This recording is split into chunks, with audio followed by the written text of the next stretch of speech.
Hey there. Tonight we'll be reading the story of Sleeping Beauty. Please like and subscribe, but only if you truly find comfort in this channel. It really helps our little library grow. Also, I'd love to know where in the world you're listening from and what time it is for you, so please share in the comments. It's always a wonder to see how far our cozy corner of the world reaches. Now, settle into a comfortable spot, take a deep breath, and allow this timeless story to gently guide you into a restful night's sleep.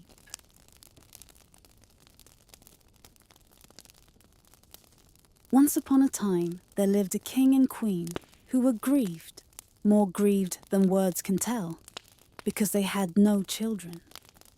They tried the waters of every country, made vows and pilgrimages, and did everything that could be done, but without result. At last, however, the queen found that her wishes were fulfilled, and in due course she gave birth to a daughter. A grand christening was held, and all the fairies that could be found in the realm, they numbered 7 in all, were invited to be godmothers to the little princess. This was done so that by means of the gifts, which each in turn would bestow upon her, in accordance with the fairy custom of those days, the princess might be endowed with every imaginable perfection. When the christening ceremony was over, all the company returned to the king's palace, where a great banquet was held in honor of the fairies. Places were laid for them in magnificent style, and before each was placed a solid gold casket containing a spoon, fork, and knife of fine gold set with diamonds and rubies. But just as all were sitting down to table, an aged fairy was seen to enter, whom no one had thought to invite. The reason being that for more than 50 years she had never quitted the tower in which she lived, and people had supposed her to be dead or bewitched. By the king's orders a place was laid for her, but it was impossible to give her a golden casket like the others, for only 7 had been made for the 7 fairies. The old creature believed that she was intentionally slighted and muttered threats between her teeth. She was overheard by one of the young fairies who was seated nearby. The latter, guessing that some mischievous gift might be bestowed upon the little princess, hid behind the tapestry as soon as the company left the table. Her intention was to be the last to speak, and so to have the power of counteracting as far as possible any evil which the old fairy might do. Presently, the fairies began to bestow their gifts upon the princess. The youngest ordained that she should be the most beautiful person in the world. The next, that she should have the temper of an angel. The third, that she should do everything with wonderful grace. The fourth, that she should dance to perfection. The fifth, that she should sing like a nightingale. And the sixth, that she should play every kind of music with the utmost skill. It was now the turn of the aged fairy. Shaking her head, in token of spite rather than of infirmity, she declared that the princess should prick her hand with a spindle and die of it. A shudder ran through the company at this terrible gift. All eyes were filled with tears. But at this moment, the young fairy stepped forth from behind the tapestry. "Take comfort, your majesties," she cried in a loud voice. "Your daughter shall not die. My power, it is true, is not enough to undo all that my aged kinswoman has decreed. The princess will indeed prick her hand with a spindle, but instead of dying, she shall merely fall into a profound slumber that will last 100 years. At the end of that time, a king's son shall come to awaken her. The king, in an attempt to avert the unhappy doom pronounced by the old fairy, at once published an edict forbidding all persons under pain of death to use a spinning wheel or keep a spindle in the house. At the end of 15 or 16 years, the king and queen happened one day to be away, on pleasure bent. The princess was running about the castle, and going upstairs from room to room, she came at length to a garret at the top of a tower, where an old serving woman sat alone with her distaff, spinning. This good woman had never heard speak of the king's proclamation forbidding the use of spinning wheels. "What are you doing, my good woman?" asked the princess. "I am spinning, my pretty child," replied the dame, not knowing who she was. "Oh, what fun!" rejoined the princess. "How do you do it? Let me try and see if I can do it equally well." Partly because she was too hasty, partly because she was a little heedless, but also because the fairy decree had ordained it. No sooner had she seized the spindle than she pricked her hand and fell down in a swoon. In great alarm, the good dame cried out for help. People came running from every quarter to the princess. They threw water on her face, chafed her with their hands, and rubbed her temples with the royal essence of Hungary. But nothing would restore her. Then the king, who had been brought upstairs by the commotion, remembered the fairy prophecy.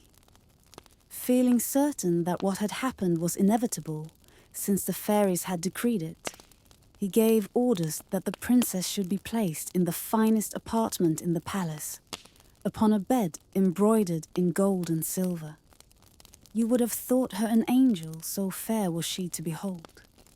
The trance had not taken away the lovely colour of her complexion.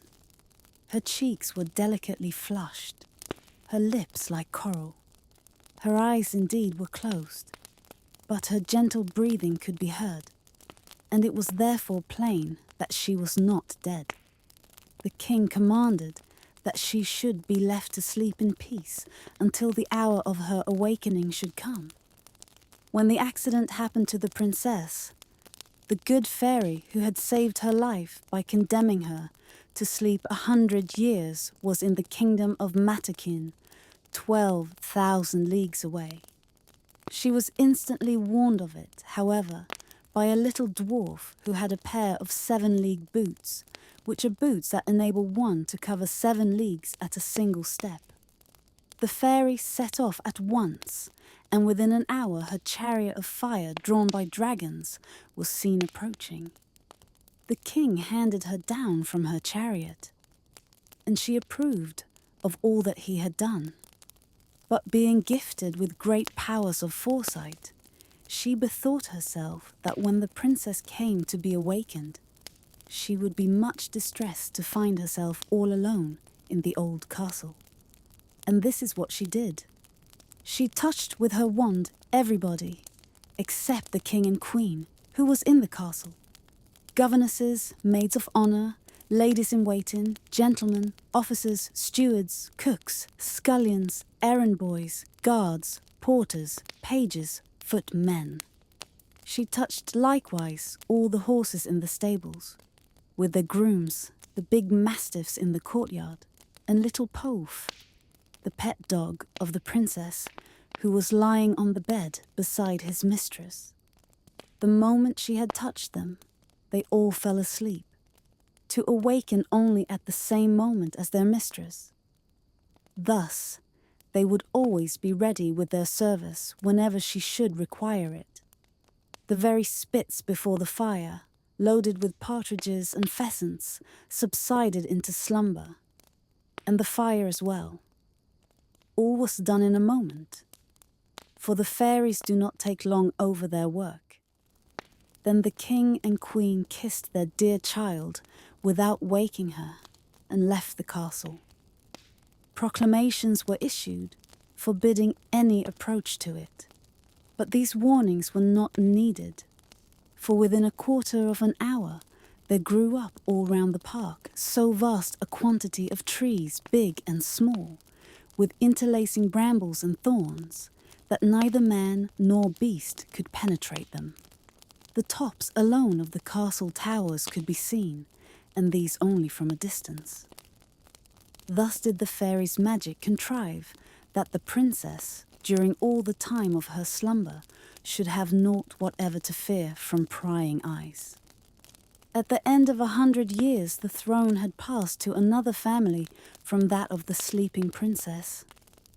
One day, the king's son chanced to go a-hunting that way, and seeing in the distance some towers in the midst of a large and dense forest, he asked what they were. His attendants told him in reply the various stories which they had heard. Some said there was an old castle haunted by ghosts, others that all the witches of the neighbourhood held their revels there. The favourite tale was that in the castle lived an ogre, who carried thither all the children whom he could catch. There he devoured them at his leisure, and since he was the only person who could force a passage through the wood, nobody had been able to pursue him.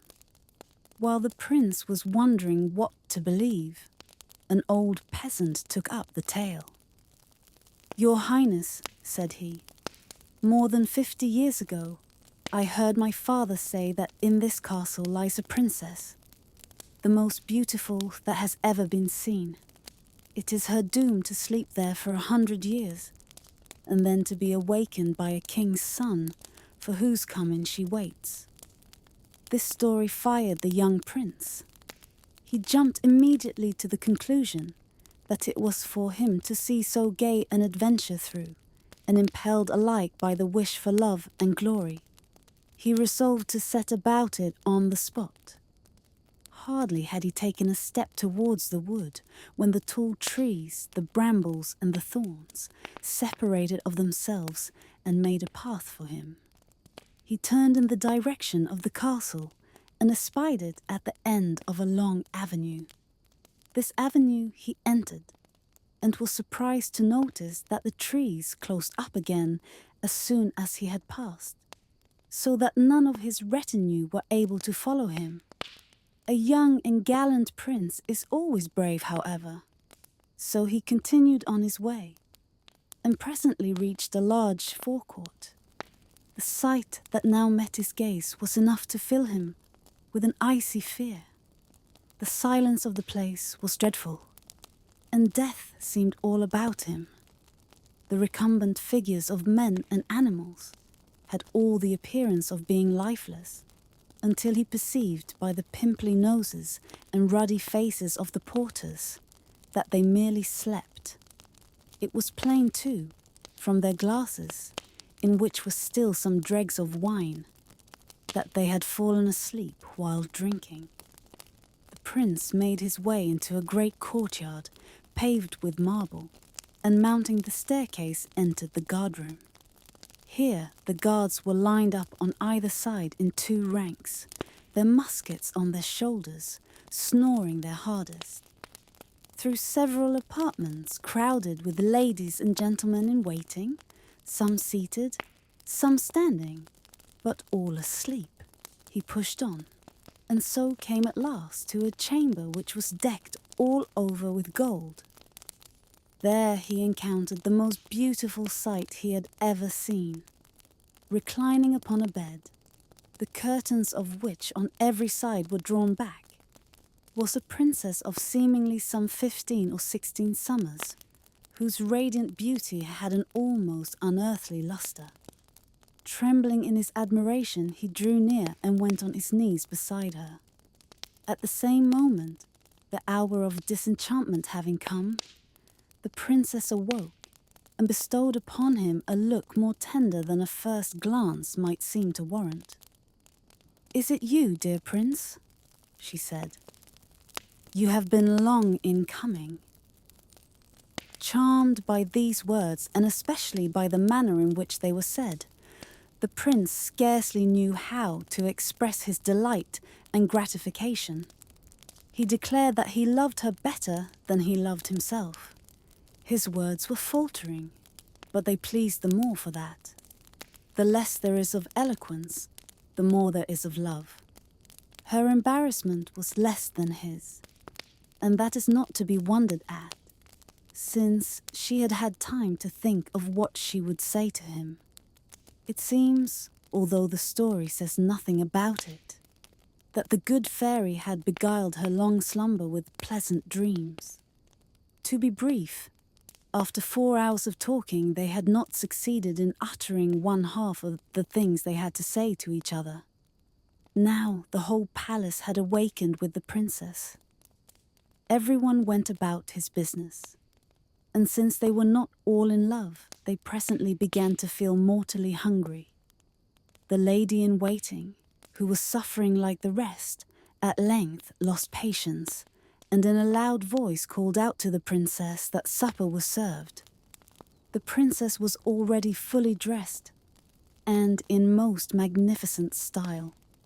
As he helped her to rise, the prince refrained from telling her that her clothes, with the straight collar which she wore, were like those to which his grandmother had been accustomed. And in truth, they in no way detracted from her beauty. They passed into an apartment hung with mirrors, and were there served with supper by the stewards of the household, while the fiddles and oboes played some old music and played it remarkably well, considering they had not played at all for just upon 100 years. A little later, when supper was over, the chaplain married them in the castle chapel, and in due course, attended by the courtiers in waiting, they retired to rest. They slept but little, however. The princess indeed had not much need of sleep, and as soon as morning came, the prince took his leave of her. He returned to the city and told his father, who was awaiting him with some anxiety, that he had lost himself while hunting in the forest, but had obtained some black bread and cheese from a charcoal burner in whose hovel he had passed the night. His royal father, being of an easy-going nature, believed the tale, but his mother was not so easily hoodwinked. She noticed that he now went hunting every day, and that he always had an excuse handy when he had slept 2 or 3 nights from home. She felt certain, therefore, that he had some love affair. 2 whole years passed since the marriage of the prince and princess, and during that time they had 2 children. The first, a daughter, was called Dawn, while the second, a boy, was named Day, because he seemed even more beautiful than his sister. Many a time, the queen told her son that he ought to settle down in life. She tried in this way to make him confide in her, but he did not dare to trust her with his secret. Despite the affection which he bore her, he was afraid of his mother, for she came of a race of ogres, and the king had only married her for her wealth. It was whispered at the court that she had ogreish instincts, and that when little children were near her, she had the greatest difficulty in the world to keep herself from pouncing on them. No wonder the prince was reluctant to say a word. But at the end of 2 years the king died, and the prince found himself on the throne. He then made public announcement of his marriage, and went in state to fetch his royal consort from her castle. With her 2 children beside her, she made a triumphal entry into the capital of her husband's realm. Some time afterwards, the king declared war on his neighbor, the Emperor Cantalabute. He appointed the Queen Mother as regent in his absence and entrusted his wife and children to her care. He expected to be away at the war for the whole of the summer, and as soon as he was gone, the Queen Mother sent her daughter-in-law and the 2 children to a country mansion in the forest. This she did, that she might be able the more easily to gratify her horrible longings. A few days later she went there, and in the evening summoned the chief steward. "For my dinner tomorrow," she told him, "I will eat little Dawn." "Oh, madam," exclaimed the steward. "That is my will," said the queen. and she spoke in the tones of an ogre who longs for raw meat. "You will serve her with piquant sauce," she added.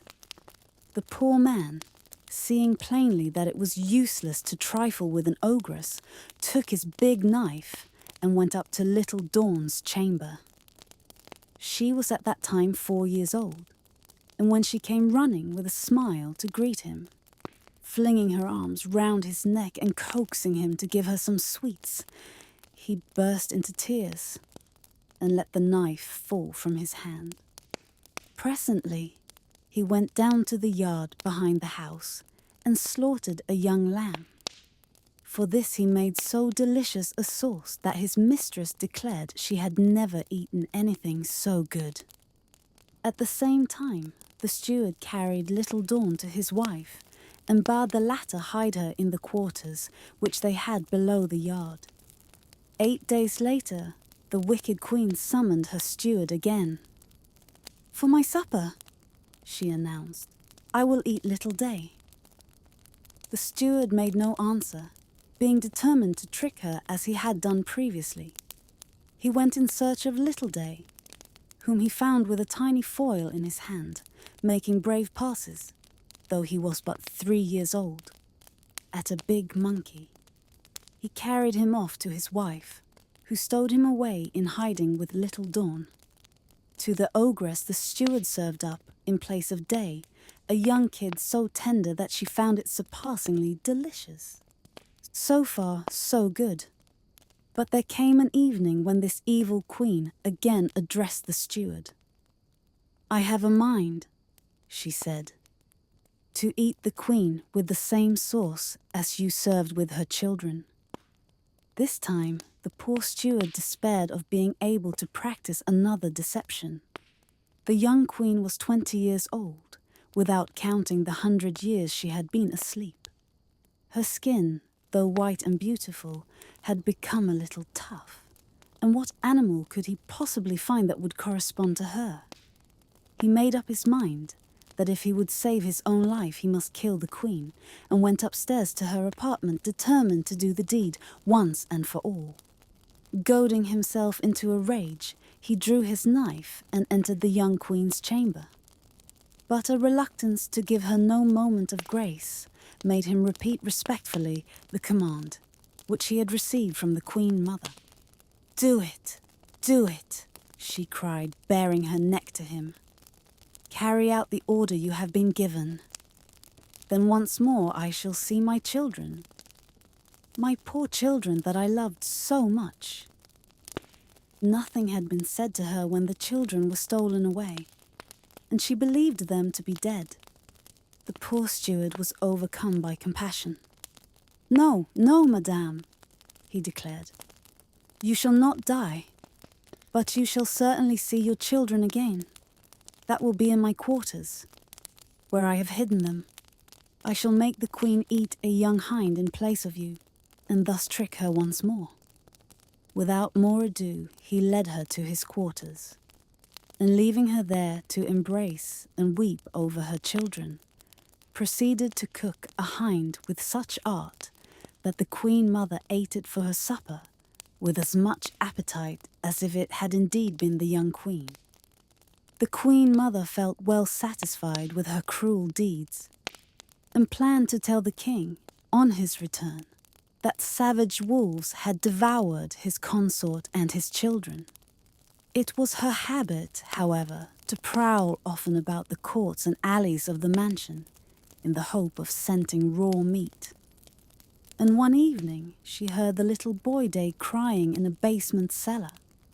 The child was weeping because his mother had threatened to whip him for some naughtiness, and she heard at the same time the voice of Dawn, begging forgiveness for her brother. The ogress recognized the voices of the queen and her children, and was enraged to find she had been tricked.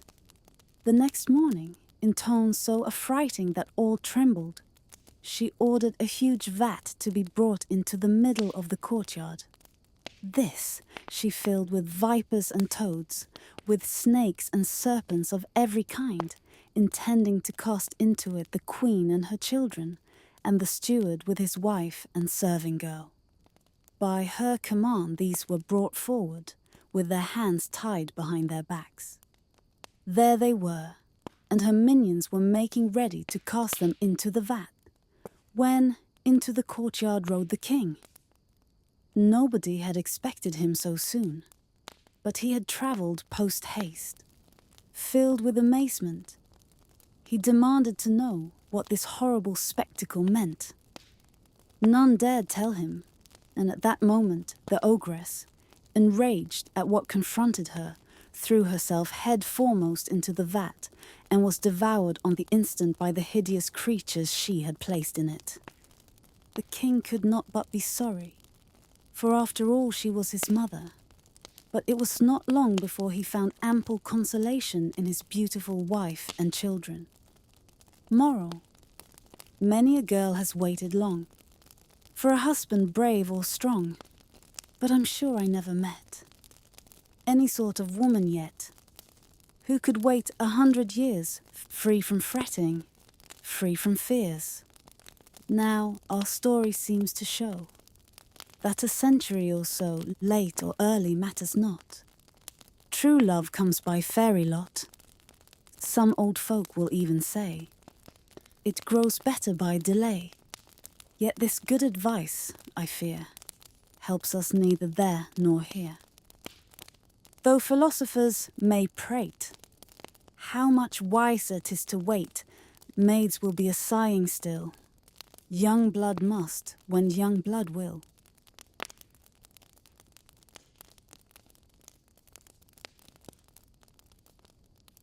The end. Thank you for listening. May your sleep be peaceful and your dreams be gentle. Until next time, good night.